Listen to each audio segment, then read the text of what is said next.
Inscreva-se agora no canal. Seja bem-vindo a mais um vídeo do canal. Fomos Testemunhas de Jeová. Para vocês verem o poder de influência que tem essas seitas, né? Na época que eu estava prestes a me alistar, esse mesmo ancião, eu naturalmente segui as orientações do corpo desgovernante e fui procurar a orientação do ancião da congregação a respeito do alistamento militar. E esse ancião me mandou para um outro ancião que me deu um formulário de pedido de eximição. Eu, né, na época, eu era ignorante, hoje eu sou formado em Direito, mas na época eu era totalmente ignorante. E aí o que acontece? Eu fiz o requerimento e dei entrada. Nem tinha noção que isso ia complicar minha vida absurdamente. Aí depois eu fiz o concurso público e passei, que é onde eu trabalho até hoje. Eu passei no concurso ali na casa dos 19 anos e entrei no onde eu trabalho aos 20. E aí o que acontece? O exército me chamou. Quando o exército me chamou, eu já tinha verificado, já estava muito triste, orava a Jeová o tempo todo pedindo que ele me ajudasse a resolver essa situação.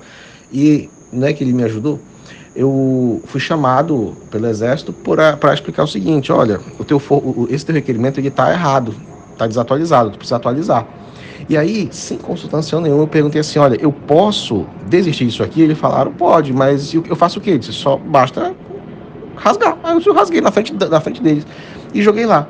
Mas aí tinha a questão de jurar bandeira, né? Aí eu descobri que tinha um irmão, né? Que era ancião, ele virou ancião depois, mas ele trabalhava nessa junta militar e ele simplesmente falou lá com a autoridade militar e eu fui dispensado de jurar bandeira e fui dispensado do exército, né? Tem um certificado de dispensa de incorporação.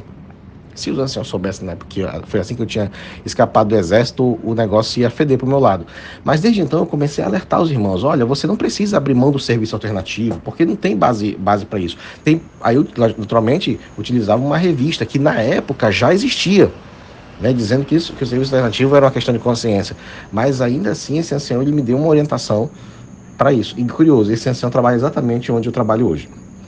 Esse ex-ancião, digo, que hoje ele já está dissociado, inclusive.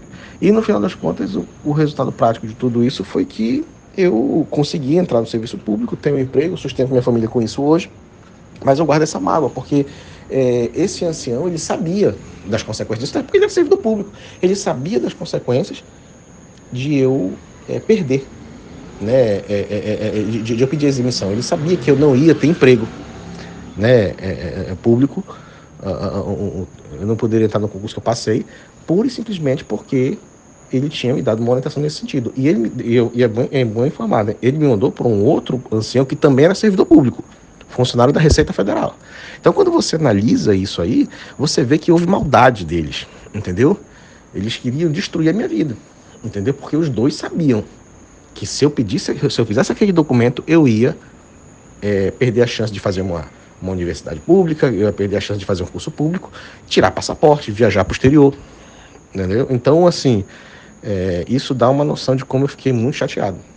E, enfim, eu terminei meu ensino médio e não passei no vestibular e meus pais me levaram para o interior. Enfim, concluí o ensino médio, com a observação de que aquela história do suco de cupuaçu foi já nesse pós-ensino médio. Eu terminei o ensino médio, não passei no vestibular e fui para o interior. E aí no interior só tinha uma congregação. E aí eu não tinha amizade com ninguém. Aí eu comecei a afundar. O meu relacionamento com a hoje minha esposa tinha degringolado, porque eu estava no interior, aquela coisa toda. E aí eu, eu tinha feito concurso antes, né? E no final das contas eu vim para a capital aos 20 anos, já no meu emprego novo. E o resultado disso foi que eu voltei para a minha congregação da minha adolescência, achando que lá eu ia me sentir bem. E aí foi um choque de realidade, porque eu fui tratado como se eu fizesse orgia. Isso, inclusive, me foi dito por um irmão da congregação, que eu cheguei lá e fui colocado no som, que era a atividade que eu fazia, era eu e um servo ministerial lá que estava no som, e ele nunca deixava eu ficar no som. Depois eu descobri que era porque ele achava que eu fornicava, já que eu morava sozinho, né? E a oportunidade não faltou, né? Mas no final das contas eu me mantive leal. E já depois, já nesse período que eu tinha retornado para Manaus, eu tive um problema com a ação da congregação. Isso, inclusive, bastante problemático, sabe? Cheio de pensamento absurdo. cara que se metia na vida. Ele e a família dele eram muito fofoqueiros, eram os mais fofoqueiros da congregação na época. E ele era responsável pelo ônibus que levava o pessoal para as assembleias e congressos. E esse ônibus saía da casa dele. E tinha uma pioneira que morava longe, né, da casa dele, e o ônibus não passava lá. Só que quando eu retornei do interior, eu cheguei lá e descobri que durante os 3 anos que eu fiquei fora, teve um casal de testemunhas de Jeová que estava na congregação e eles eram de fora e estavam morando aqui em Manaus um tempo porque casa de emprego, aquela coisa toda.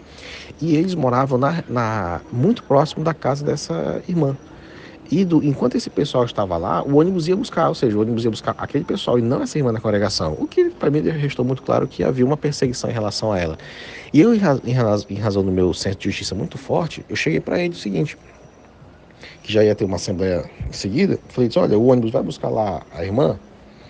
Aí ele me disse bem assim, não, porque tá fora da rota. Eu falei, mas pera lá, mas quando estava lá durante há um tempo atrás tinha um irmão que morava ali, que era meu vizinho, exatamente eu morava na região dela, o ônibus ia, por que agora o ônibus não vai? Rapaz, ele ficou chateado comigo. Eu falei, você tá querendo que a gente vai lá buscar você? Eu disse, eu não, porque meus pais vêm do interior e eu vou para a assembleia com eles no carro. Eu não preciso do ônibus. Eu quero saber por que você não busca ela. E aí o que aconteceu? Ela vinha de longe carregando garrafa de água, a alimentação, era um negócio assim pesado, sabe, para mulher caminhar. Imagina caminhar quilômetros de salto alto. E aí o que aconteceu? Eu falei, eu vou aqui mostrar um texto para você. Quando eu abri a Bíblia e eu li um texto que diz que toda forma de justiça é pecado, não lembro qual é o texto agora. E quando eu li esse texto para ele, ele se levantou da cadeira e avançou na minha direção achando que ia me bater. Eu falei, a gente viu pensando que ele ia me bater e eu estava disposto a sair no tapa com ele. O pessoal viu aquela discussão. O filho dele, que era também ancião, puxou ele para um lado e ele puxou para o outro. Ele falou, Diego, o que está acontecendo? Eu falei, o que está acontecendo é que o seu pai, ele não quer ir buscar a irmã lá para ir para a Assembleia, simplesmente porque ele tem alguma coisa contra ela. Porque não tem razão nenhuma para ele não levar o ônibus lá, considerando que antes o ônibus ia, porque não vai agora. Aí ele falou, Diego, eu vou conversar com ele. Aí no final das contas o ônibus foi buscar ela e passou a buscá-la desde então. Mas ele ficou muito chateado comigo. Ocorre que alguns meses depois eu fiquei tão chateado com aquela situação que estava de isolamento que tinham me submetido, sendo que eu não estava nem na época questionando nada em relação ao corpo governante, que eu resolvi mudar de congregação. E fui para uma outra congregação. E nessa outra congregação eu fiquei muito, muito chateado com as coisas que eu vi lá. Eu vi que tinha um ancião lá que ele pagava de um cara muito cortês, gentil, brincalhão. E nesse espaço de tempo só que ele era muito... Ele mandava na congregação e os filhos dele eram os únicos que eram intocáveis, né? Faziam o que queriam, né, na congregação. E ele sempre protegia, né? Inclusive, naquele período que eu estava morando no interior, teve um espacinho de tempo em que meus pais, depois de ver que eu estava sofrendo, deixaram eu morar 4 meses em Manaus e eu morei com a minha avó. E meus avós, na realidade. E aí, todo fim de semana eu ia para casa desse irmão, na época eu era amigo do filho dele, e ficava alternando com outro irmão de outra, né, que morava em outro endereço, mas também era da mesma congregação, com quem eu fiz uma amizade muito legal, inclusive. E aí, o que aconteceu? Fazendo um parêntese, eu soube que a esposa desse ancião me criticava porque ela dizia que eu ia para casa dele e não levava nada, e aí comia a comida deles e ficava lá dormindo e comendo às custas deles, sendo que na realidade, na época ele estava desempregado e quem, na realidade, levava algum dinheiro para ajudar lá era eu, né? Então isso me deixou muito magoado, e aí depois que eu cheguei lá ele ficou muito, muito chateado comigo, porque na época eu acreditava na organização e que lá era o lugar certo, e quando eu via coisas erradas eu me insurgia com coisas erradas e eu delatei o filho dele, né, em relação a uma situação que tinha acontecido, e a consequência disso foi que ele passou a me perseguir. Eu não passei nem um ano lá, fui perseguido por vários irmãos, e eu resolvi ir para uma outra congregação que se reunia no mesmo salão, mas era outro dia, que era a congregação que eu encerrei minha atividade como testemunho de Jeová. E quando eu fui para essa outra congregação, foi uma carta de recomendação, quer dizer, de recomendação na realidade, né, falando horrores a meu respeito. E tanto que o ancião, o coordenador que chegou, eu tenho um carinho muito grande por ele até hoje, ele falou para mim bem assim, Diego, eu vou ignorar o que está nessa carta, porque eles falaram absurdo a teu respeito. Então, vamos começar a tua vida do zero aqui.